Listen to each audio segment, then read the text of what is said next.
Mm.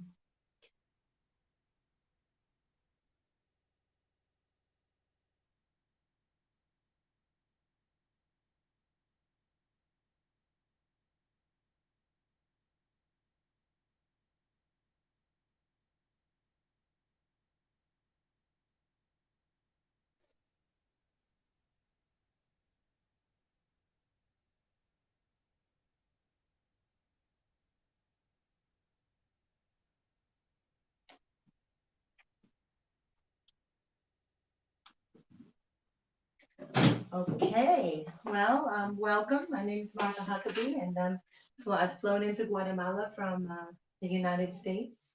And Giovanni Fattini is the one who set up this interview with the guest that I have in front of me. Would you please introduce yourself? I am Irina Bitkova, and Marta, thank you for inviting us to this talk. We really appreciate it.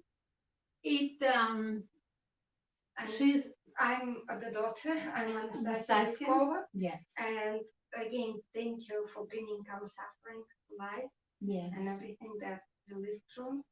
I'm sure that there's a lot of interesting truth that people will find in this conversation. So I've just spent a little over an hour with this family in their kitchen and listening to their testimony, their story. And what intrigues me and brings me here today to their home here in Guatemala is how the U.S. government is involved in this crime against humanity. So let's just say that, okay? And it directly is exposing the Democratic Party, some people in the Democratic Party, and I'm sure there's some Republicans' names might show up, but it sounds like the Republicans are helping them and or have been helping them.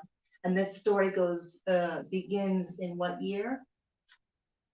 It begins originally in 1993 when my parents set up the business.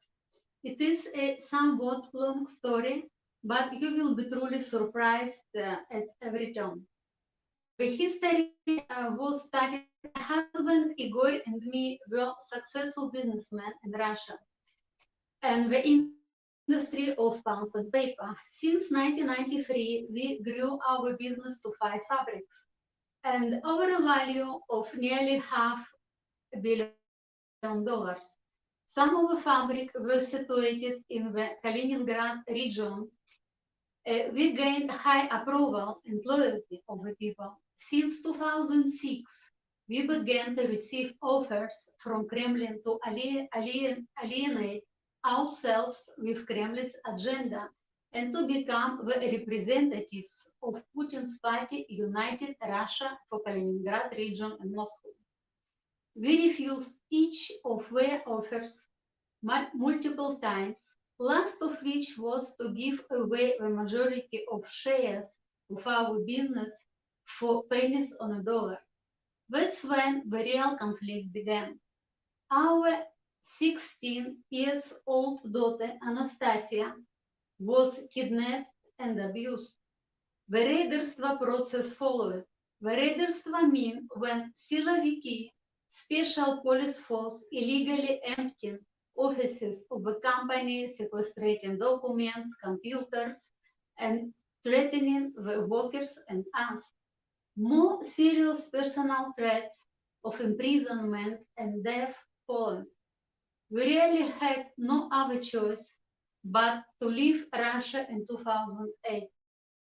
When the Free State International Sanctioned Bank, Gazprom Bank, VTB, Sberbank, Alienated Bank froze all the assets. Okay, so hold 1 second. So the 3 banks were? The Free State Banks, Gazprom Bank, VTB Bank, and Sberbank. Okay, keep going. International Sanctioned Russian banks. Okay.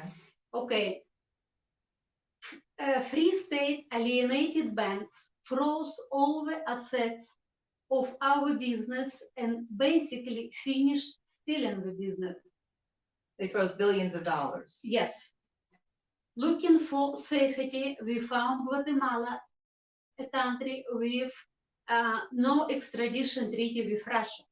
In 2009, Guatemalan government issued us official local documents with new identities for our identities for our protection. We lived in relative peace until 2015, when Russian intelligence found us and began corrupting local government officials, CSIC, and judges to imprison and extradite us to Russia. Absurdly, the international sanctioned Russian state bank, VTB, accused us and even our daughter of supposed anomalies in our governmentally issued documents, even though no evidence was ever presented of this accusation. We were imprisoned, including Anastasia. Since I gave birth to son Vladimir in Guatemala, his Guatemalan citizenship, we could not be extradited even if a treaty would exist.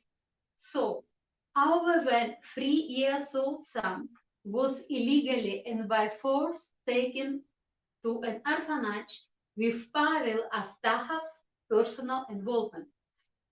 Having practically no hope, we reached out to Bill Browder, who, after a thorough investigation of our claims, began to help us.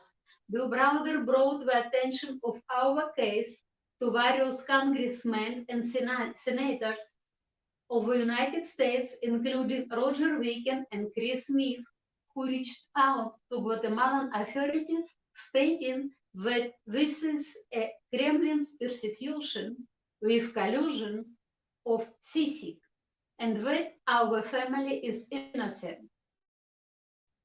Everything was ignored by Guatemalan justice system.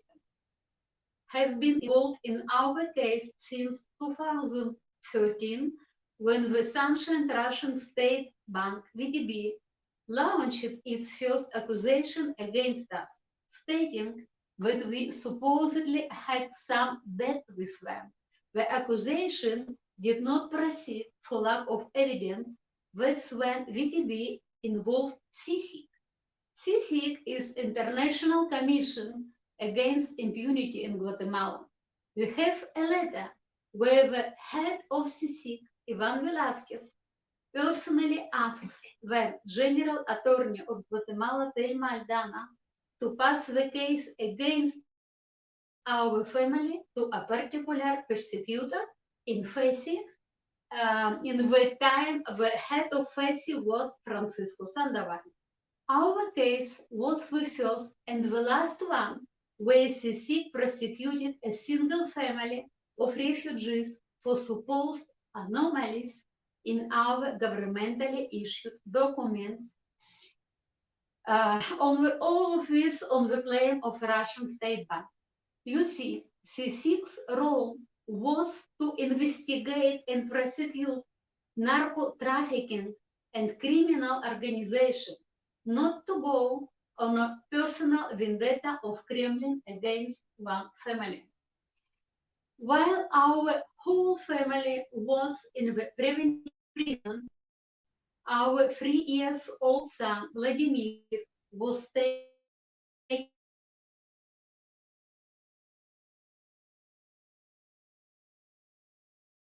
surgically. He had a scar about the eyebrow, broken teeth, he lost weight, had parasites in the stomach, upper respiratory infection, among other things. When we finally recovered our son, it took him a long time to become himself again. At first, he didn't even speak and was hiding food under his clothes. And as to our daughter Anastasia, she suffers from a serious chronic illness.